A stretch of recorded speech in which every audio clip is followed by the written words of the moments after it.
Hey guys, तो आज हम फिर से आप सभी के लिए लेकर आ चुके हैं क्लास 12 के फिजिक्स का जो चौथा चैप्टर चला था गतिमान आवेश तथा चुंबकत्व, उसका लेक्चर नंबर 9 लेकर। गाइस, आज के इस लेक्चर में हम लोग पढ़ेंगे एक समान चुंबकीय क्षेत्र में गतिमान किसी भी आवेश कण पर लगने वाला बल, जिसे आप लोग लॉरेंज बल भी कहते हो। गाइस, ये आप सभी के लिए इंपॉर्टेंट है। सबसे पहले इस टॉपिक को ये जान लीजिए, कोई भी टॉपिक पढ़ने से पहले आपको ये मालूम होना चाहिए कि उस टॉपिक से आपके एग्जाम में क्वेश्चन कैसे पूछे जाते हैं। कुछ लोग क्या है, बस पढ़े ही जा रहे हैं, उससे आपको पता नहीं चलेगा। स्मार्ट अप्रोच यही होता है, क्या पढ़ रहे हो, क्यों पढ़ रहे हो और एग्जाम में कैसे पूछे जाते हैं, ये स्मार्ट अप्रोच होता है। इस तरह से अगर आप लोग पढ़ोगे तो बहुत ही अच्छा नंबर आप लोग एग्जाम में गेन कर सकते हो।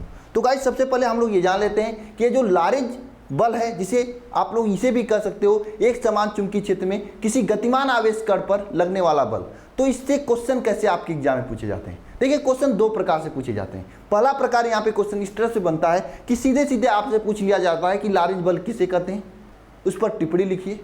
या कभी कभी ऐसे भी क्वेश्चन पूछ लेता है कि एक समान चुंबकीय क्षेत्र में गतिमान आवेशित कण पर लगने वाले बल लॉरेंज बल के बारे में टिप्पणी लिखिए। और दूसरे प्रकार का क्वेश्चन यहाँ पे इसे पूछा जाता है इस पर आधारित न्यूमेरिकल।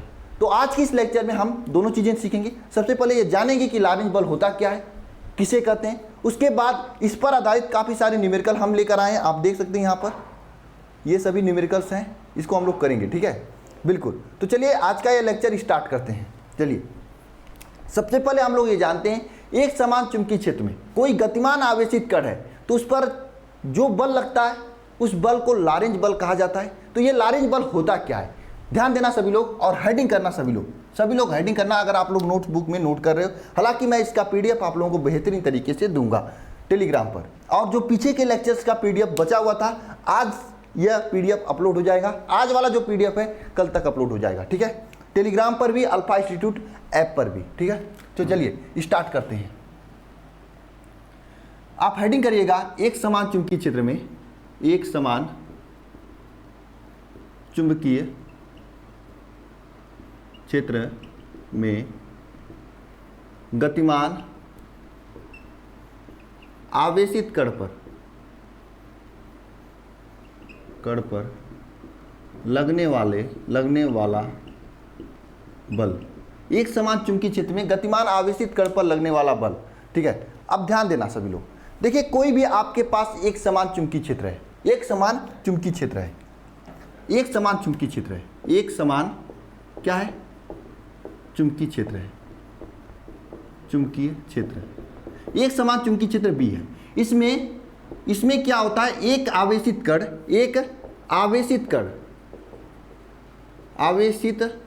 कण जिस पर Q आवेश है, ठीक है, V वेग से क्या करता है, गति करता है, V वेग से क्या करता है, प्रवेश करता है,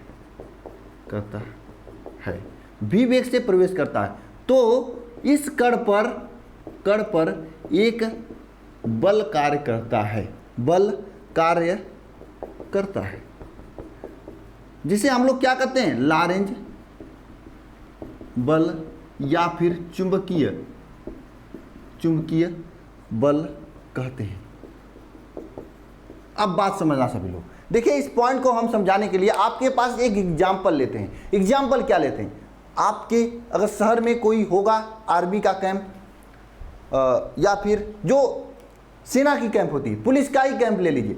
वहाँ पर अगर आप लोग गेट से सीधे सीधे घुस जाओगे, वैसे वहाँ पे गेट पे 2 खड़े होते हैं अपने देश के जवान, अगर आप घुस जाते हो तो आपको वहाँ पर फूलों से स्वागत नहीं करेंगे, मारेंगे, पूछेंगे, यानी एक बल आरोपित करेंगे आपके ऊपर, पूछेंगे आपसे क्यों आए हो। ठीक है, क्या करने आए हो यहाँ पर। अगर रात में घुस गए ना तो गोली भी चला देंगे, इतना ध्यान रखना।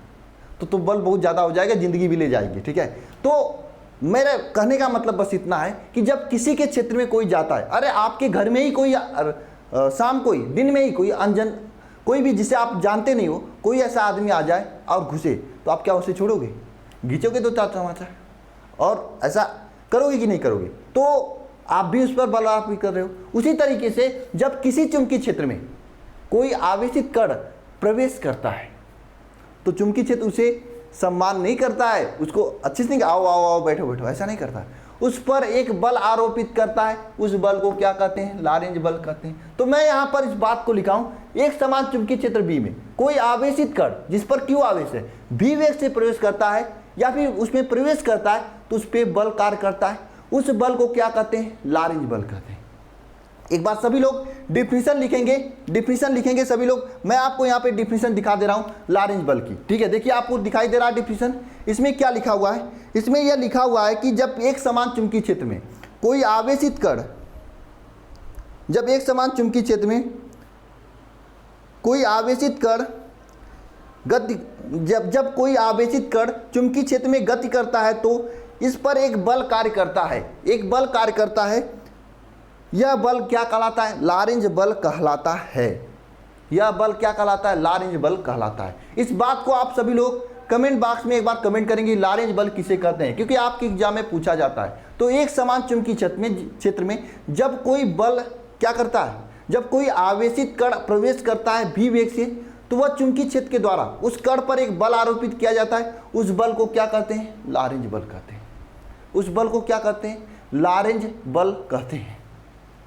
समझ में आया सभी को? देखिए अगर मान लीजिए जो आवेशित कण प्रवेश कर रहा है उस पर क्यू आवेश है और चुंबकीय क्षेत्र बी है और वेग v है, यानी v वेग से किसी चुंबकीय क्षेत्र में जिसका मान b है और q आवेश प्रवेश करता है तो उस पर कार्य करने वाला बल का फार्मूला होता है F = q v b sin theta. q v b sin theta. जहां पर आपका देखिए ये q क्या है? आवेशित कण पर आवेश कितना चार्ज है, ठीक है। b क्या है? आपका वेग है। b क्या है?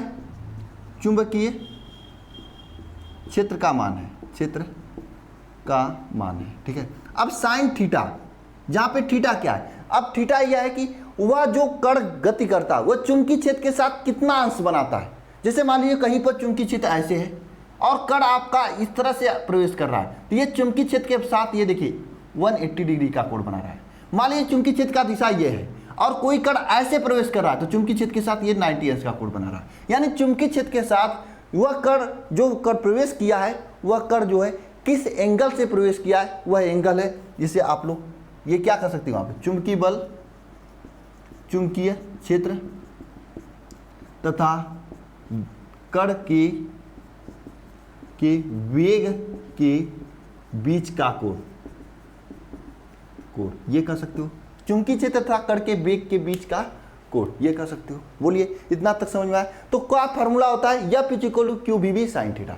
जरा सभी लोग याद करना, जो भी स्टूडेंट कल के नहीं शनिवार के लाइव सेशन में आया था, मैं वहां पर आप लोगों को क्या बताया था? जहां पर भी आपको v b sin थीटा जहां पर दिखाई दे वहां पर आपको क्रॉस लिखना चाहिए। तो यहां पर आपको v और b के साथ sin थीटा दिखाई दे रहा है, तो यहां पर एक फार्मूला बन जाएगा जिसे आप लोग ये कर सकते हो। फार्मूला क्या बनेगा? जिसे एक फार्मूला बन जाएगा जिसे आप लोग यह कर सकते हो। एक मिनट रुकना। एक फार्मूला बन जाएगा जिसे आप लोग क्या लिख सकते हो? यहाँ पे एक फार्मूला बन जाएगा क्या? F = q v cross b। या और इस फार्मूले को भी आपको करना है याद। F = q v cross b, ये फार्मूला बन जाएगा और इसे भी आपको करना है याद।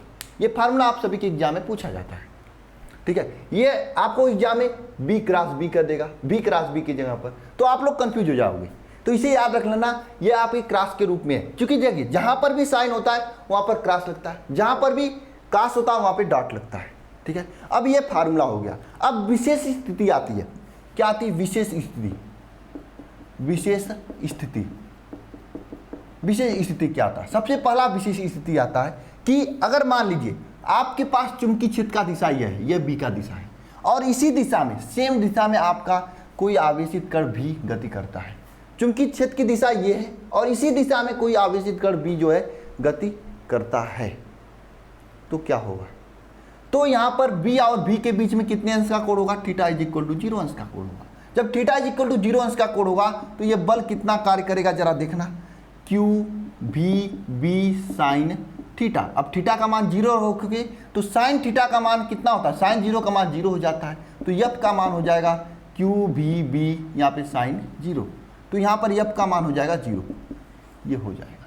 सेकेंड कंडीशन आपका आता है, मान लीजिए आपके पास कोई आवेशित कण, चुंबकीय क्षेत्र का दिशा ये है, ये b का दिशा है और कोई कण जो है इसमें प्रवेश करता है इस दिशा में, इस दिशा में।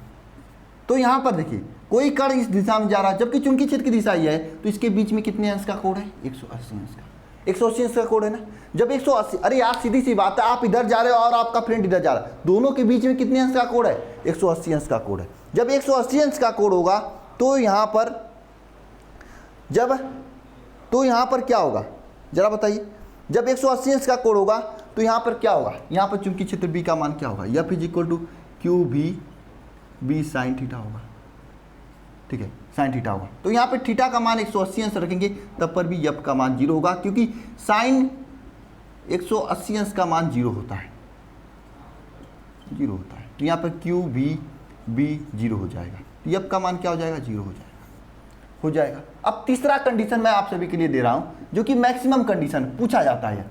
आपका चुंबकीय क्षेत्र का दिशा ये B है और कोई कण जो है इस तरह से प्रवेश करता है ऊपर की तरफ, तो यहाँ पर थीटा का कोण कितना है? 90 अंश।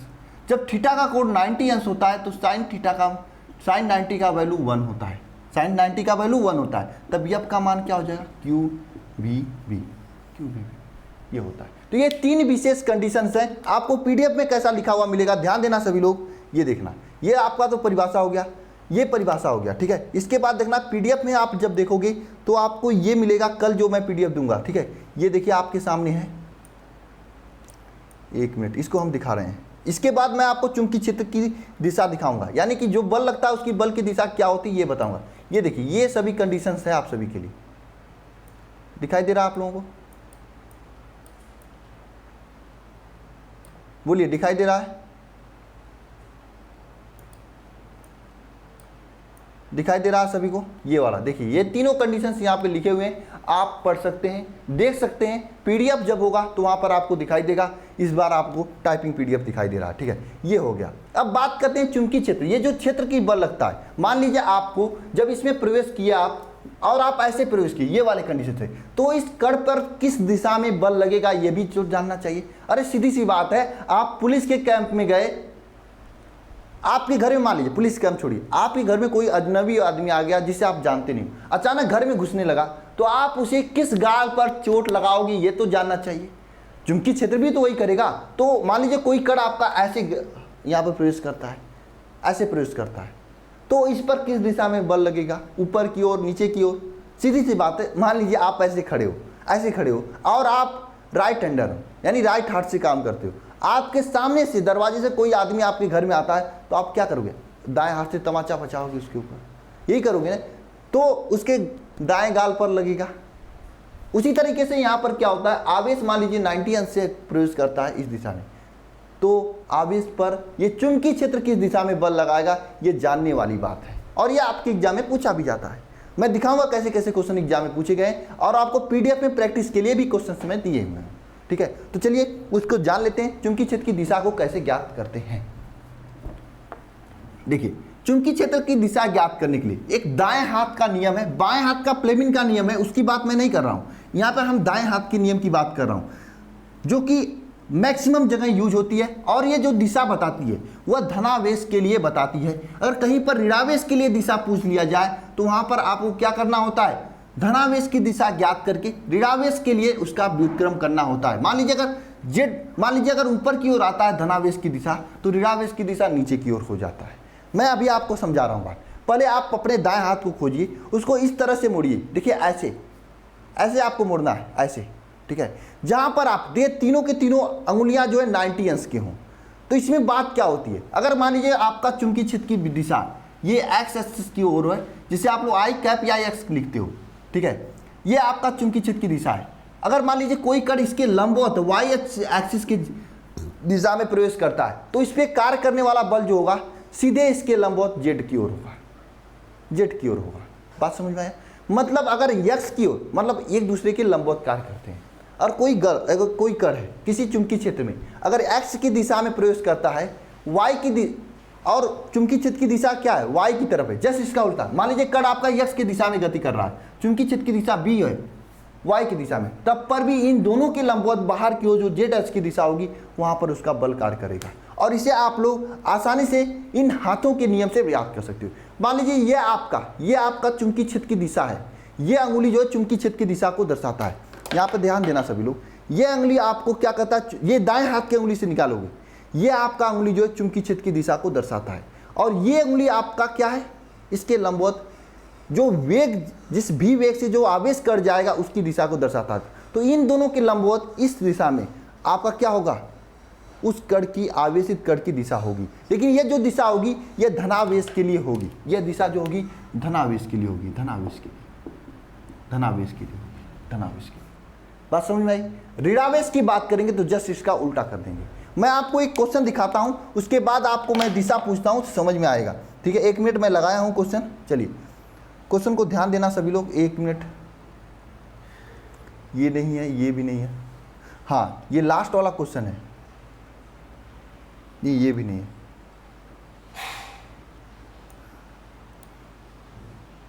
एक मिनट मैं क्वेश्चन दिखा रहा हूं आप लोगों को। मैं जो पीडीएफ दिया हूं वही पीडीएफ आप सभी के सामने है, इसमें मैं सॉल्यूशन के साथ देता हूं ताकि आप लोग अपने से भी कर सकें। ठीक है, यहाँ पे सॉल्यूशंस भी हैं आप सभी के लिए। ये चौथा क्वेश्चन पढ़िए आप सभी लोग, चौथा क्वेश्चन पढ़िए। ये क्वेश्चन बहुत ही अच्छा है, यहाँ पर आपको ये क्लियर हो रहा है कि धनावेश के लिए दिशा अलग होती है, ऋणावेश के लिए दिशा अलग होती है।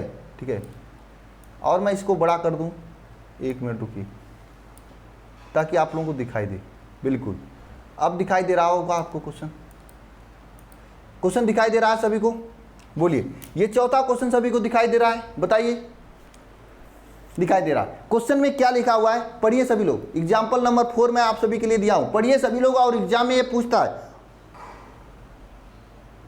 पढ़िए सभी लोग, इस क्योंकि ये एग्जाम में आपके पूछता है। ये चौथा वाला क्वेश्चन है, पढ़िए सभी लोग। ये है आपके सामने क्वेश्चन, 4th वाला क्वेश्चन है, पढ़िए।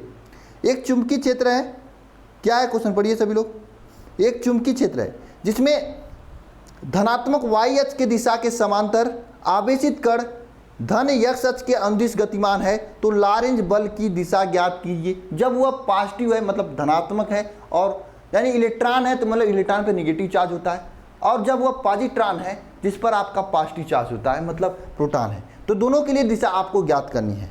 बताइए जरा कमेंट बॉक्स में कमेंट करके क्या आप लोगों को आ रहा है यह दिशा ज्ञात करना। इसके बाद मैं इसका न्यूमेरिकल कराऊंगा, पहले दिशा ज्ञात कर लीजिए सभी लोग। क्या आ रहा है आप सभी लोगों को, बोलिए।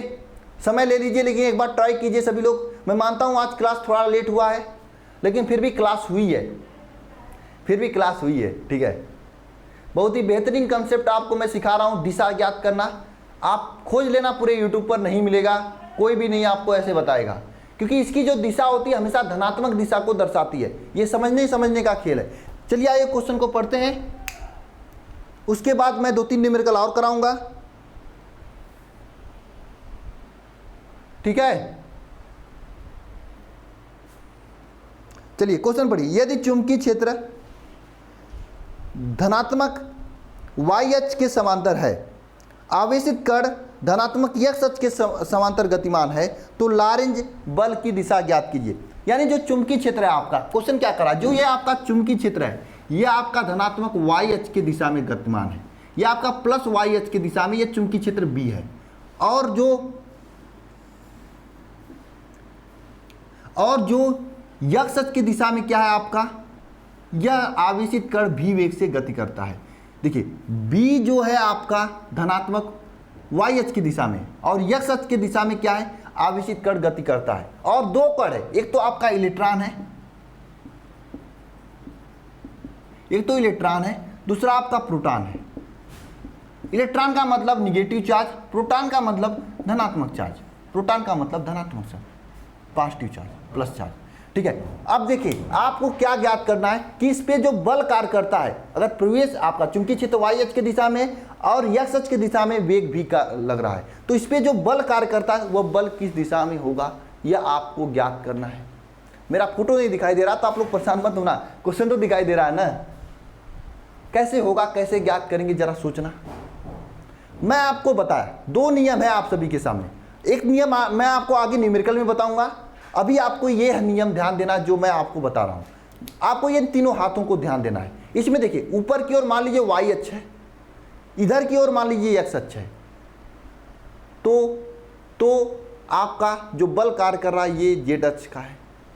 लेकिन मान लीजिए धनात्मक है आपका, देखिए प्लस, इसको आप लोग क्या लिखते हो, प्लस आई लिख सकते हो, प्लस आई लिखते हो, प्लस आई लिख सकते हो, इसको एक्स अक्ष के लिए प्लस आई लिखते हो। देखिए आपको मालूम होगा, जो बायोलॉजी वाले हैं उनको मैं बता देता हूँ, नहीं दिखाई दे रहा, जो बायोलॉजी वाले हैं उनको मैं बता दे रहा हूँ। देखिए कोई भी एक्सिस होता है, इस 3 प्रकार का एक्सिस होता है। एक तो आपका देखिए वाई एक्सिस को हमेशा, एक्स एक्सिस को आई कैप लिखते हैं, वाई एक्सिस को जे लिखते हैं, और जेड एक्सिस को के लिखते हैं, के लिखते हैं। इस पॉइंट को समझना सभी लोग, इस पॉइंट को समझना। देखिए एक्स एक्सिस के लिए आपको क्या लिखते हैं, आई लिखते हैं, वाई एक्सिस के लिए जे लिखते हैं, और जेड एक्सिस के लिए के लिखते हैं। बस समझ में आई इतना। एक्स एक्सिस के लिए क्या लिखते हैं, आई लिखते हैं, जेड एक्सिस के लिए क्या लिखते हैं, जेड के लिखते हैं, और वाई एक्सिस के लिए जे लिखते हैं। इतना बात समझ में आ रही सभी को? बताइए जरा कमेंट बॉक्स में कमेंट करके। अब दूसरी बात समझना, अगर मान लीजिए आई क्रॉस आई में आई का गुणा करेंगे तो इसका मान 0 होता है। इसी तरह जे में जे का गुणा करेंगे तो इसका भी मान 0 होगा। इसी तरह के में के का गुणा करेंगे तो इसका मान 0 होता है। इस पॉइंट को याद रखना। इससे क्या होता है, इसका न्यूमेरिकल आसान बन जाता है दिशा उशा निकालने के लिए। इसका न्यूमेरिकल जो है दिशा निकालने में आसान बन जाता है। आई में आई का गुणा करेंगे तो 0 होगा, जे में जे का गुणा करेंगे तो 0 होगा, के में के का गुणा करेंगे तो क्या होगा, 0 होगा। जो मैथ वाले हैं उनको तो ये सभी चीज़ें आ रही होंगी। अगर मान लीजिए आई में जे का गुणा करते हैं तो क्या होगा, मान लीजिए यहाँ पर आई में जे का गुणा करते हैं तो क्या होता है मालूम है। देखिए आपको क्या करना है, इस तरह से आपको एक सर्कल बनाना है। यहाँ पे ध्यान दीजिए, दिखाई दे रहा है सभी को, दिखाई दे रहा है, बिल्कुल ये दिखाई दे रहा है आपको, ये दिखाई दे रहा है आप लोगों को। आपको क्या करना है, यहाँ पर एक सर्कल बनाना है, यहाँ पर लिखना है आई, यहाँ पे लिखना है जे, यहाँ पे लिखना है के। आपको किसी बुक में ये तरीका नहीं मिलेगा। दाएं हाथ के नियम को लेकर आप हमेशा कंफ्यूज रहोगे, परेशान रहोगे, लेकिन इस नियम से आप आसानी से ज्ञात कर लोगे। देखिए हमेशा में आई का गुणा होता है तो 0 होता है, जे में जे का गुणा होता है 0 होता है, के में के का गुणा होता है 0 होता है। यो भी क्रॉस वाला गुणा होता है तब, डॉट वाला नहीं। अगर इनके बीच आई डॉट आई लिखेंगे तो कुछ और होगा, मैं अभी नहीं बताऊंगा, तब इसका मान 1 होता है। अगर आई डॉट आई लिखेंगे तो 1 होता है। अगर यहाँ पर क्रॉस लिख देंगे ना, बिंदु की जगह क्रॉस लिख देंगे तो 0 होगा। समझ में आ रही है? अगर यहाँ पर आई डॉट आई लिखेंगे तो 1 होगा, लेकिन इसी जगह पर आई जे डॉट जे लिखेंगे तो 1 होगा, के डॉट के लिखेंगे तो 1 होगा। लेकिन अगर आप यहाँ पे क्रॉस लिख देंगे तो 0 होगा। लेकिन हमें यहाँ पे क्रॉस से मतलब है, इसलिए मैं इन पर फोकस नहीं करता हूँ, ठीक है। अगर मान लीजिए आई में जे का गुणा करते हैं तो क्या होगा, आई में जे का गुणा करते हो तो क्या होगा। देखिए आई जे का गुणा कर लिए तो के मिलेगा। आपको ऐसे चलना है क्लॉकवाइज, ठीक है। आई में जे का गुणा कर लिए तो के मिलेगा। इसी तरह से जे में के का गुणा किए तो क्या मिलेगा, जे में अगर के का गुणा करेंगे तो क्या मिलेगा, आई मिलेगा। जे के फिर आई बचता है। इसी तरह फिर से के में आई का गुणा कीजिए, मान लो के क्रॉस आई करते हो तो क्या मिलेगा, जे मिलेगा। ये पॉइंट समझ में आया। आई में जे का गुणा किए तो के आएगा, जे में के का गुणा किए तो आई आएगा, के में आई का गुणा किए तो जे आएगा। ये पॉइंट आप समझ लेना। अगर सेम का सेम गुणा होता है तो 0 होता है। अब इसके बाद ये क्वेश्चन तो एकदम मक्खन हो जाएगा, आसान हो जाएगा, मक्खन हो जाएगा, आसान हो जाएगा, मक्खन हो जाएगा, आसान हो जाएगा। लेकिन इसी के साथ एक पॉइंट और जान लेना, अगर आई डॉट जे करोगे तो क्या होगा, अगर आई डॉट जे करोगे तो इसका मान 0 होता है। सिमिलरली इसका उल्टा, अगर आप इसी जगह आई डॉट आई करोगे तो इसका मान 1 होता है, जबकि आई डॉट जे करोगे तो इसका मान 0 होता है, ठीक है। इस बात को ध्यान देना, ठीक है। इसकी बात आपको ध्यान देने की बात ही नहीं, क्योंकि यहाँ पर आपका यूज है केवल इस क्रॉस वाले का। अब ध्यान देना सभी लोग। अगर मान लीजिए के आता है तो के लिए मैंने क्या बताया था, ये वाई एक्सिस होता है, सॉरी जेड एक्सिस होता है। के लिए आपका जेड एक्सिस होता है। अगर मान लीजिए जी आई आता है तो आई के लिए क्या होता है, एक्स एक्सिस होता है। अगर मान लीजिए जी आता है तो इसके लिए वाई एक्सिस आता है। ये आपको पहले से पता होना चाहिए, ठीक है। अब आइए इस क्वेश्चन को पढ़िए फिर से सभी लोग। क्वेश्चन में क्या है कि यहाँ पर क्या किया गया है कि चुंबकीय क्षेत्र धनात्मक वाई अक्ष की दिशा में है। धनात्मक वाई अक्ष की दिशा मतलब वाई अक्ष की दिशा प्लस वाई वाला। प्लस वाई के लिए हम लोग क्या लिखते हैं, जे लिखते हैं, तो यहाँ पर जे लिखेंगे, ठीक है। ये चुंबकीय क्षेत्र का मान हो गया, ठीक है। और जो गतिमान आवेश है वह धनात्मक एक्स अक्ष की दिशा में गति करता है, यानी यहाँ पर आपका वेग v का वैल्यू क्या है, एक्स अक्ष, वो भी दोनों धनात्मक। अब हम क्या करते हैं, और ये आवेशित क्यू के लिए है। और दूसरी पहला क्या, आवेश 2 प्रकार की, एक तो प्लस इलेक्ट्रॉन है। इलेक्ट्रॉन पे जानते हैं प्लस ई चार्ज होता है, और प्रोटॉन पे इलेक्ट्रॉन पे माइनस ई होता है। आप ध्यान देना, इलेक्ट्रॉन में माइनस ई होता है, प्रोटॉन पे प्लस ई होता है। सभी लोग ध्यान देना, बड़ी चीज सीख ले हो आप लोग, दिशा ज्ञात करने में अच्छे अच्छे लोग गायब हो जाते हैं। आप अगर सीख रहे हो तो बड़ी बात है। इलेक्ट्रॉन पर माइनस इलेक्ट्रॉन होता है, प्रोटॉन पे क्या प्लस ई होता है। अब आपको मैंने क्या बताया, बल V बराबर एफ इज इक्वल टू क्या बताया, क्यू V क्रॉस V, ये फार्मूला बताया आपको मैंने। यही बताया तो फार्मूला, या आपको बताया था क्यू V साइन थीटा, ये बताया था मैंने, ये बताया था हमने। लेकिन इसका यूज नहीं करेंगे यहाँ पर, इसका यूज करेंगे हम इसका। यहाँ पे देखिए, अगर मान लीजिए आपके लिए मैं यहाँ पे लिख रहा हूँ, ध्यान देना सभी लोग, यहाँ पे लिख रहा हूँ मैं, इसके आगे मैं यहाँ लिख रहा हूँ इलेक्ट्रॉन के लिए। पहला कंडीशन है आप सभी के लिए कि इलेक्ट्रॉन के लिए आपको ज्ञात करना है, क्या है, इलेक्ट्रॉन के लिए ज्ञात करना है आपको, इलेक्ट्रॉन के लिए आपको ज्ञात करना है, इलेक्ट्रॉन के लिए ज्ञात करना है। किसके लिए ज्ञात करना है, इलेक्ट्रॉन के लिए। पहला कंडीशन आप सभी के लिए इलेक्ट्रॉन के लिए ज्ञात करना है। आपको किसके लिए ज्ञात करना है, इलेक्ट्रॉन के लिए ज्ञात करना है। जब आप इलेक्ट्रॉन के लिए ज्ञात करोगे तो इलेक्ट्रॉन पर क्या होता है, माइनस ई चार्ज होता है, माइनस ई चार्ज होता है। अब यहाँ पे रखिए क्यू का वैल्यू क्या होता है, माइनस ई, ठीक है, ये क्यू का वैल्यू, क्योंकि यहाँ पे माइनस ई रखिए। और V क्रॉस V, यहाँ पे देखिए V का वैल्यू क्या होता है, अगर V का वैल्यू लेंगे तो ये आपका V का वैल्यू प्लस x है, और प्लस x का किसके लिए होता है, प्लस I के लिए, तो यहाँ पे प्लस I लिखेंगे। फिर है, और यहाँ पे ध्यान देना J के लिए क्या होता है, चुंबकीय क्षेत्र B का मान क्या है, J दिशा में, तो यहाँ पे क्रॉस J करेंगे। और प्लस के लिए I क्रॉस J यहाँ पर है, I क्रॉस J का वैल्यू क्या है, K है। I क्रॉस J का वैल्यू क्या है, K माइनस ई के, माइनस ई के, यानी K का वो भी माइनस दिशा में, K का वैल्यू आ रहा है वो भी माइनस दिशा में। K किसके लिए होता है, Z के लिए होता है, और इलेक्ट्रॉन के लिए K का वैल्यू माइनस दिशा में आ रहा है, मतलब क्या है, माइनस Z दिशा होगा, माइनस Z दिशा होगा। कोई हाथ इधर उधर करने की जरूरत नहीं, आप सीधे सीधे फार्मूले से निकाल लोगे, इससे आपकी गलत होने की चांसेस कम होती है। सेकेंड कंडीशन ले लीजिए, अगर मान लीजिए सेकेंड कंडीशन है आपका किसके लिए सेकेंड कंडीशन, प्रोटॉन के लिए, प्रोटॉन के लिए। अगर मान लीजिए प्रोटॉन है आपके सामने, तो प्रोटॉन के लिए आपको मालूम है प्रोटॉन पर क्यू आवेश क्या होता है, प्लस ई होता है। प्लस ई का मतलब प्लस आवेश होता है उस पर, जब प्लस आवेश होगा तो यहाँ पे प्लस ई हो जाएगा। जबकि V का वैल्यू क्या होगा, ये V का वैल्यू x दिशा में, x का वैल्यू क्या होता है, प्लस आई कैप हो जाएगा। और y का वैल्यू क्या होता है, y का वैल्यू b होता है, b का वैल्यू का मतलब ये j होता है, j का मतलब प्लस j कैप। इसका गुणा करोगे तो i j क्या होता है, प्लस e प्लस k, यानी इसकी दिशा क्या होगा, प्लस k दिशा में होता है। यानी i j का वैल्यू k होता है ना, k का दिशा मतलब z का दिशा, यानी अगर प्रोटॉन होगा तो उसका प्लस z की दिशा होगा, इलेक्ट्रॉन होगी तो माइनस z की दिशा होगी। बोलिए समझ में आया सभी को? इस तरह से हम लोग दिशा निकालते हैं। नहीं समझ में आया तो कोई परेशान होने की जरूरत नहीं है। नेक्स्ट क्वेश्चन है आप सभी के सामने जो कि न्यूमेरिकल क्वेश्चन है एक तरह से। क्वेश्चन नंबर 3 देखिए, एग्जाम्पल नंबर 3। आप सभी लोग एग्जाम्पल नंबर 3 देखिएगा, मैं नीचे लगा रहा हूं एग्जाम्पल नंबर 3, ठीक है। एग्जाम्पल नंबर 3 देखिएगा सभी लोग।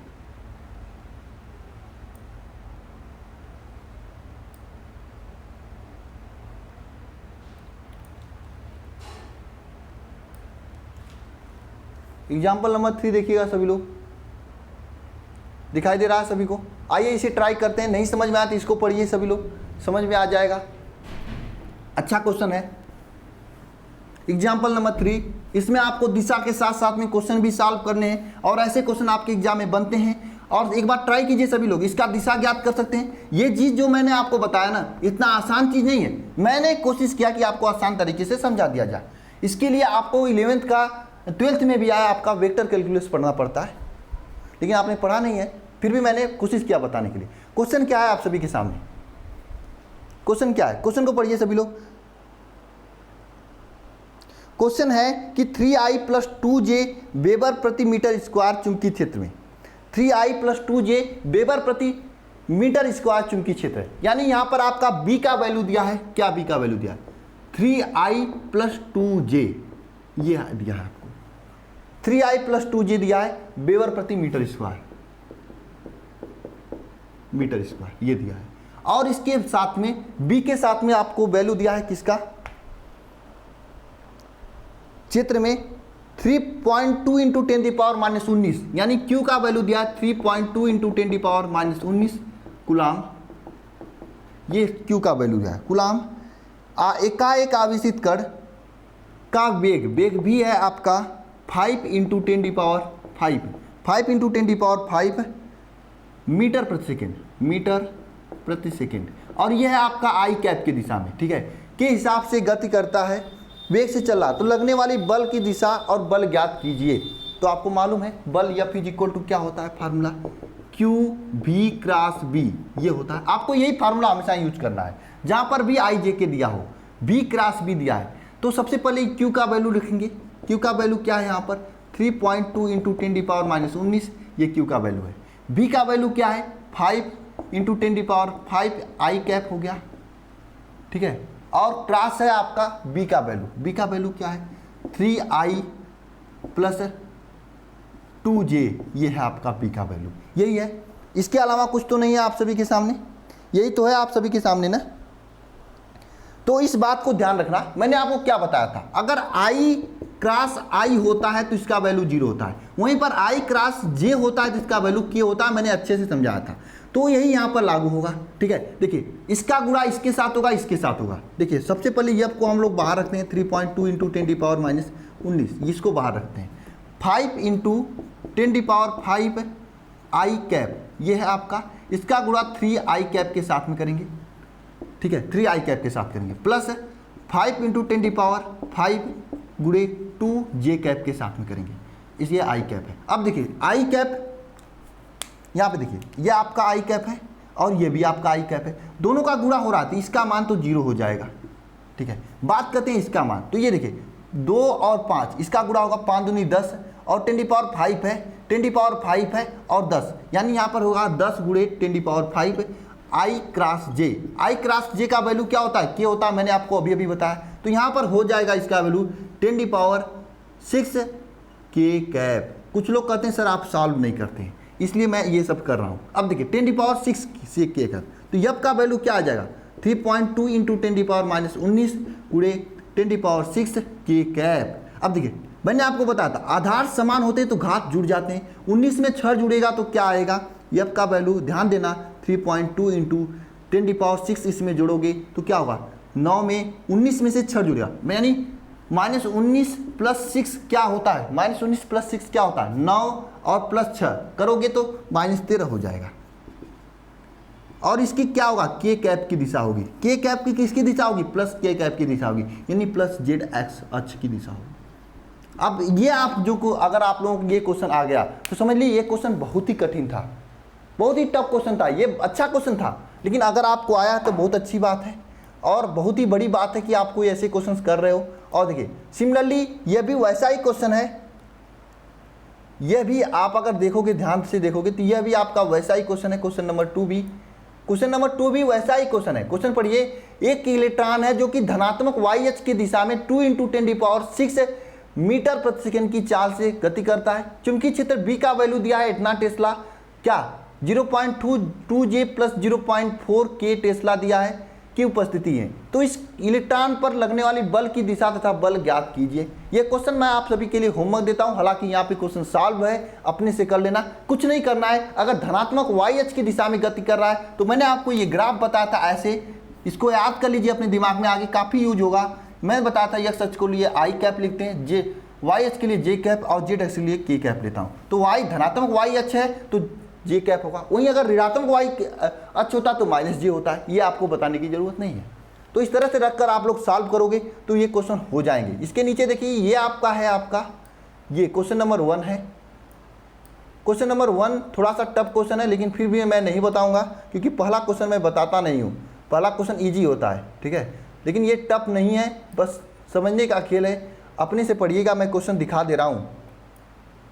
एक कोशिश कीजिएगा सभी लोग कि ये जो कूलाम बैच है टेलीग्राम पर उसे ज्वाइन कर लें आप लोग। कूलाम बैच फ्री में है, ऐसे नहीं कि आपको पैसे देने हैं, फ्री में है, ठीक है। ये क्वेश्चन है आपका क्वेश्चन नंबर 1, हालांकि इसका सोल्यूशन सहित PDF नोट्स आपको मैं टेलीग्राम पर दे दूंगा, कल दूंगा, ठीक है, आज नहीं दे पाऊंगा, आज तो क्लास ही लेट हो पाई, या ठीक है कल दे दूंगा आपको ये टेलीग्राम पर इसका सोल्यूशन सहित पीडीएफ नोट्स, ठीक है। दूसरी बात यह है कि मैं आप सभी के लिए इसका ये जो पीडीएफ है पूरा चैप्टर नंबर 4 का पूरा पीडीएफ था, मैं अपलोड कर दूंगा कोशिश करके, ठीक है, जल्दी अपलोड कर दूंगा, ठीक है। तो चलिए मिलते हैं नेक्स्ट लेक्चर में सभी को, बिल्कुल कोशिश करूंगा शाम तक अपलोड हो जाए, ठीक है, ये पीडीएफ नोट्स ना, और ये वाला कल दे दूंगा ना। और चलिए तो मेहनत कीजिए सभी लोग, क्वेश्चन को लगाइए, कल इसके आगे के लेक्चर्स को कंटिन्यू करेंगे बेहतरीन तरीके से, न्यूमेरिकल के साथ में पढ़ाई करते रहिए ताकि जो चीज़ें पढ़िए उसका न्यूमेरिकल भी तैयार होते चले बेहतरीन तरीके से, आपको परेशानी ना हो, ठीक है। अगर ये सभी चीज़ें आपको तैयार रहेंगी तो इतना समझ लीजिए जब आप किसी कॉम्पिटिटिव एग्जाम में बैठोगे तो बहुत ही हेल्प होने वाली है आपको, वहाँ पे बहुत ही हेल्प होने वाली है आप लोगों की वहाँ पे, ठीक है। तो चलिए मिलते हैं नेक्स्ट लेक्चर में, सभी को बहुत बहुत धन्यवाद, थैंक यू, और मेहनत करना सभी लोग, ठीक है। और जो सेकेंड सर पढ़ा रहे हैं सेकेंड फिजिक्स, उनको भी सपोर्ट करना सभी लोग, उनकी भी क्लासेस देखना, और इससे क्या होगी आपका सिलेबस जल्दी कंप्लीट होगा, केवल इसलिए मैं आपको ये सभी चीज़ें दे रहा हूँ। और मैथ की क्लासेज वैसे तो मैं शुरू करने वाला था लेकिन कुछ प्रॉब्लम के कारण नहीं हो पा रही है, कोशिश है कि जब भी आएंगे दोनों सर मैथ के लिए आएंगे और बेहतरीन तरीके से आपके सिलेबस को बेहतरीन तरीके से कंप्लीट करेंगे, ठीक है, वो भी खतरनाक वाले तरीके से। दोनों सर आएंगे, दोनों सर बहुत ही अच्छे से पढ़ाएंगे आपको मैथ, ठीक है। ट्राई है, थोड़ा सा प्रॉब्लम आ गई इसलिए मैं आपकी मैथ की क्लासेज नहीं हो पाई है। तो चलिए मिलते हैं नेक्स्ट लेक्चर में, सभी को बहुत बहुत धन्यवाद, थैंक यू।